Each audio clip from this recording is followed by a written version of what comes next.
Hey guys, Godzilla Freak here, and today we are going to be making a Plants vs. Zombies 1 tier list for all the plants. This isn't my normal content, but I don't have normal content, so that's what we're doing. Everyone else has already finished their tier list, which is why I'm doing it now. Gotta be away from everyone else. So let's get started. All right, this is pretty much the order you get them in. It might be a bit off, but yeah, it wasn't like this when I opened it. Okay, this is from someone else. I didn't set this up myself. It's on the website tiermaker.com. Peashooter. I think this deserves a solid F tier. It's useful when you get it because it's your only damaging plant, but as you play the game, pretty much everything you get is better than a Peashooter.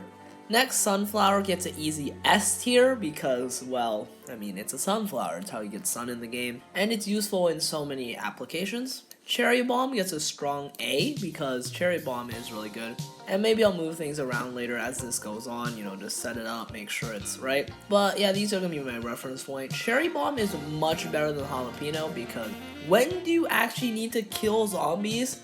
At the front and back of a lane? Yeah, never, aside from when a Gargantuar throws an imp, but there's better options for that. On the other hand, when you want to kill a zombie on the top row, the second row, and the third row, all the time, right? So Cherry Bomb is much more useful. Walnut, also A tier, it might even be S tier. Walnut is super underrated.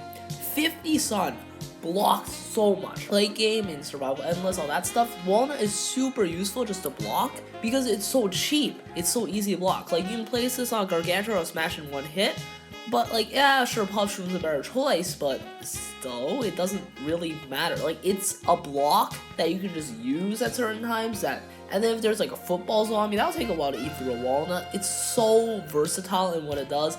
Next up, Potato Mine. I think it gets a solid B tier. My mouse is really loud, I know. Potato Mine is a really good, underrated plant. Yeah, you need to wait for a bit, but it's so cheap. Like, you can block with it. Yeah, I really like blocking, as you can see. It doesn't block eating, but it blocks a guard just fine, 25 sun. And it blows up, right? It blows up when they hit it. It blows up when a zombie steps on it. It's really good early game when you first get it. Set up your sun before you actually plant anything, just use these. So like with the Imitator, it's a very versatile card and it's cheap while doing that. It's amazing. Snoopy, D tier. A lot of people really like Snoopy. I think it's awful because you freeze one zombie at a time. Oh yeah, this is okay early game, I guess, when you first get it. But you get Repeater pretty soon, and Repeater just like kills zombies better. It doesn't let them build up and just start hoarding you, right? The thing with this game is you're not really scared of each individual zombie. Your goal is to fend off a horde of zombies. So having a Snoopy that freezes one guy at a time it's not that good. It's good in iZombie. It's really good in iZombie as a plant, but you don't want the plants to be good in iZombies. You're the zombie in iZombie, so it's better to use a Peashooter honestly early game, but Snoopy is better in later applications. Next up, we have the Chomper. Now, Chomper, it's kind of tough where to put this, right? I think it's a very average level plant. It's strong, but it's not that strong. Let me elaborate here, okay? The Chomper, he kills one zombie for 150, but later you can kill another one. So it's like a cherry bomb, but if it survives, it has the potential to take out another zombie. So it's like one of those good early game type plants, good early game in very many settings, but at the same time, it only kills one zombie at a time. It's not doing you that much. The Chomper Walnut strategy, not that good. The double Chomper Pumpkin strategy is really strong. It actually just wins you games sometimes, right? There's games where I've just used Chomper as my only attacking plan, a bunch of instant kills and like sun generation, blocking, and that ends up working out. It's pretty cool. It's pretty cool how that works, but yeah, Chomper, it's not that good, right? It's not as good as Potato Mine, not as good as Cherry Bomb. Now, it is better than the Snoopy, because at least it kills a zombie, it kills a bucket, and it is an answer in a pinch, which is really where its benefits are. Next, Repeater. I think Repeater gets like a B or an A, probably B tier. It's good damage when you get it, and it maintains good damage in like the pool levels as well. And it's also good in various survival games, just because like the easy survival, not the survival hearts, because it does enough damage. With a Torchwood, it's pretty good damage. Gatling P also. That's kind of a factor, but we're really talking about the Repeater itself. But it's not that good. Even with fire, it's not. But it's not that much DPS, and even with Torchwood, it doesn't splash that much. Our first double SME Puffshroom, that shouldn't even be a debate. Puffshroom is so good. Nighttime levels, you literally just solo with Pushroom in the main adventure, and even in survival settings, you just put down Pushroom, you spam them, and they do so much damage. With the Imitator too, it's so much damage. And on top of that, you can use it in daytime levels, and it blocks a guard hit. It lets you build up stuff while you eat it. It's so good. It's a fast recharge, 0 cost. It's the best early game plant in the game. It's also a good late game, just to block Gargs. Might be the best plant in the game. Sunshroom, same rank as Sunflower. It's the Sunflower of the night, honestly. You might want to replace it with Sunflower later in the night in survival settings, but really what you're doing there is saying, hey, I need a twin Sunflower, right? That's all you're saying. Fume Shroom is double S, single S. Fume Shroom is really good. It hits infinite zombies in a line. That doesn't sound that strong, but when you combo that with other things, it's just constant stream of damage. You know, you have it in the back, it's not going to get destroyed. It hits through screen doors in the main adventure. It's very good in that aspect because it just hits through. It just does mad damage. If there's 100 zombies, this does 100 damage a hit. Grave Eater, the niche tier. Grave Buster is niche tier. This is niche tier, okay? It just means it does one purpose, and a lot of the time that purpose isn't needed, but when it is needed, it's the only thing that does that. Scaredy Shroom, B tier. Scaredy Shroom is actually a really good plant. Very underrated plant, in my opinion. Because it's basically a Peashooter for 25 sun in the night. Yeah, like Howard's and Future, that doesn't matter. You put it at the back, you put some things in front of it, it's gonna do good damage. Yeah, you can't beat free. That's why this is the double S. That's why this is the double S. You can never beat free. But, next, Hypnotia Room. D tier. Hypnotia Room is never that good, honestly. It was never that good. Even when you use it on a football zombie, which is the best application, it's just like a poor man's potato mine, or I guess a rich man's potato mine. Oh, the football zombie will go back and start eating zombies. But, like, it won't, because it'll eat, like, one normal zombie that you can kill with a puff shroom, and then just run away because it's too fast. Can't use this on Gargs. It's not that good. Like, it's decent on Imps, I guess, because Imps eat really fast. I've seen Imps eat a Garg using Hypnotia Room. But for how much it costs, for how slow it recharges, it's just not that worth it.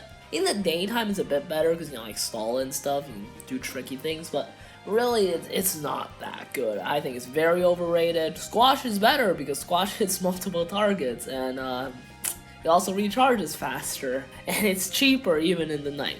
Ice Room, easy double S, it's so strong. Ice Room is absolutely amazing. Well, main adventure is not quite as good, so I guess single S. It's one of the best plans in Survival Endless. Freeze everything. That's simple. Just let your guys attack the zombies for free. In the final level of the adventure, this thing's amazing. In Zomboss, it's better than Jalapeno. It's a great card. Doom Shroom is double S easily. Any nighttime level, plant a Doom Shroom at the end, everything dies. Anytime you're in a pinch at all, plant a Doom Shroom, everything dies. Survival Endless, get 2 Doom Shrooms. Just keep them there, because they're sleeping. Coffee being both of them, everything dies. It's so good. Lily Pad is niche tier. Squash double S easily, it's so versatile. Good early game, yes, check. Kills a zombie, lets you amp up your sun production. Is it good mid game? Yes, it can kill bucketheads, it can kill football players. Is it good late game? Yes, it does Garg damage, it can kill a giant horde of zombies all at once, it can kill Zambonis. It's good in every application of the game. It's kind of about early game and nighttime, but how do you compete with free? Exactly. 3-peater, F tier. This thing is awful. It hits 3 lanes. Like, why don't you just get 3 Peashooters? It recharges really fast anyways. Right? It hits 3 lanes, but it's not that good. Repeater's better. You don't need this spread out damage, which doesn't beat a Conehead unless it's at the very back. It's just not worth it. Kelp. Kelp is A tier. Kelp is really strong in the water. I guess I put Padeo in my B tier though, so I guess I have to put this in B tier.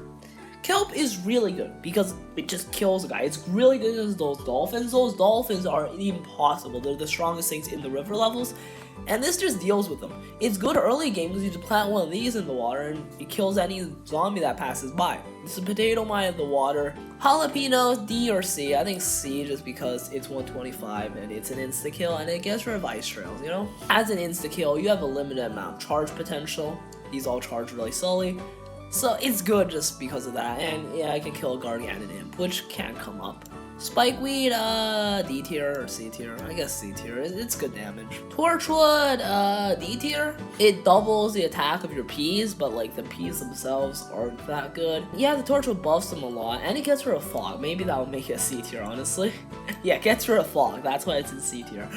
It's not that strong. It's not that strong as a plant. I'd rather have a repeater than a Torchwood because, you know, the repeater actually does something. And regarding them put together, well, like, the repeater is really for early game. The P's are good early game. They're not that good late game. Melons are better. Talna, A or S? A, I think. It's a good wall. Just like the Walnut, honestly. It's more expensive, but it blocks jumps. It's really good in Pogo Hell, the minigame. It's a strong plant, okay? It blocks a lot of damage, and for that reason, it's kind of worth it. Seashroom, D tier, like, it recharges so slow. Yeah, it's free, but it recharges so slow. It recharges at an absolute snail's pace. Planturn, B, just because of that, or maybe Niche, yeah, it's B. And it's good in the levels, too, if you have, like, a Pumpkin or a Walnut. It's not as good as Blower, because it doesn't take care of balloons, but it's decent. Cactus, F, it's just a more expensive Peashooter, honestly. It pops balloons, but you have Blower to pop balloons. Blower's A tier. Gets rid of balloons, gets rid of fog. Split P is actually, I like Split P. Split P is B tier for me. It's good against Pogos, okay? It's not just good against Diggers, it's good against Pogos. In Fog, you put one of these down, Pogo jumps over and then kills it from behind. Nobody knows this, apparently, except me. But yeah, it's great. It does a lot of damage. A Conehead walks by, you put this in front of it, kills the Conehead, and then kills another guy that in front of it. You put a Puffshroom up block. It's good damage that doesn't last a long time. It's kind of like an insta-kill, honestly. Pumpkin, easy double S. It's so good. Protect anything. Really good in Endless, really good in any long level in general, and it's just a good protection card. You can play it and then play the plant side of it. It's very versatile. Yeah, it's expensive, but it's so worth it for saving the space. Starfruit, B tier. It's damage. Magnet Shroom, C tier. Magnet Shroom's not that good, because it only does one at a time. It's good in Column like you know him, but it's just not that strong. Like, it gets rid of a bucket, but it can also get rid of some Jack in the Box that's gonna die in 2 seconds, so it's not that much, right? I know Jack in the Box are the biggest threat because they blow up your Bloom Shrooms in Endless, but that's beyond the point because you don't play these in Endless because it takes up space that you're using for other stuff. Cabbage Ball, F tier. Like, yeah, it kills screen doors really easily, but at that point, you don't care about screen doors by the time you get this, because next time you face them, you're gonna have melons, right? And it's like a poor man's Peashooter. Because when a Peashooter gets 9 hits worth of damage, Cabbage Ball only gets 8 hits worth of damage. They tie on even numbers, but on odd numbers, Peashooter does more damage. Niche tier for this, only good in, you know, roof levels. Though it's decent and Endless for lowering hitbox, I want to put in Niche. Yeah, it actually decreases your hitbox in Endless, that's nice. Coffee Bean double S, it's so good. It's one of the best plants in the game. Put this awake, one shot everything.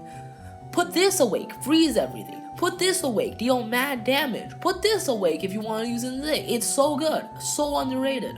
Corn is okay, like D tier. It's better than Cabbage.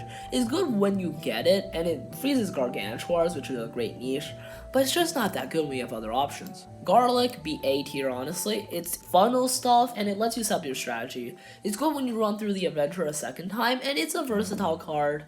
It's also really fun. Umbrella Leaf is niche. Marigold, double S probably. Oh no, double S reserved for really good stuff. It's S tier because you can use it outside of actually trying to win games, and in a situation where you're just trying to make money, like on Last Stand, it makes you a lot of money, which lets you buy all these premiums, so yeah. That's why I put it in S tier. Like, it's not good in the battle, but it's really good outside of it. Melons, S. It's not a double S because it's not quite strong enough. Winter Melon will be double S, but it's not double S because it's just not as versatile as all these cards. It's a late game damage option, but it doesn't just cover all its bases, right? It's so good, but at the same time, it's not quite good enough. Gatling P, I'm gonna put in C tier. Like, it's okay, but let's be fair for a second. Let's be honest, it's not that good. Double Sun, double S or triple S, I'm gonna say single S, is just as good as the Sunflower in my opinion. Sunflower is cheaper, you just spam it, whereas Double Sun, it's more space efficient, but also a higher investment. It's strong though, it gives you Double Sun. Gloom Shroom is probably the best plant in the game in my opinion. It does Melon Pult level of damage, but like, it's better because it fires faster. And it's so strong, and it fires behind itself. And it does infinite pierce instead of only having damage on splash. It's full damage on splash. This thing is absolutely incredible because it does so much damage. It's absolutely excellent. So much damage output. And you don't care. You just put in this water in Survival Endless, and it does so much. It's so powerful. This is the best offensive plant in the game, damage-wise. As in, like, when you want to actually invest Sun into damage, it's the best. TSPPs and this thing, you know, Zero Sun, that's a different story, different argument. But this is the best. Spend money for damage in the game. Easily. Cattail, it's really good early game. It's really good no sunflower runs. And it pops balloons. So it'd be A or S. I think A just because you get it pretty late. Like, you get it really late. Spike Rock, this thing's strong because it blocks Gargantuar hits. What more do I need to say? Magnet, Gold Magnet, I think it's S because you don't need to pick up Sun. You use this with Marigold to make money. Yeah, it's not useful in battle, but for its out of battle use, it's absolutely amazing. Maybe I should put him in niche tier. Let's put him in niche tier instead. Winter Melon double S, because it freezes like half the map, pretty much. Half the things you need freeze, you freeze it. Use this entire melon. Oh, you just place one of these the rest are melons. No, place all these when you can afford in Survival Endless. Or in regular survival for that matter if you have enough sun generation. Because you want to freeze as quickly as possible. And lastly, Cobb. A or B, I guess. B, because it's really good in Survival Endless, but it's not even the best, because Boom Shrooms are better. And, it requires active usage, which is annoying, you can't just AFK. And also, it's pretty bad in the adventure, so yeah, that's why. So, hope you guys enjoyed my tier. This is my tier list. I think it's pretty perfected. If you guys want to make a part 2 where I move them within the tier and actually rank them. But yeah, guys, that's gonna be all for today. Take care, y'all. Goodbye.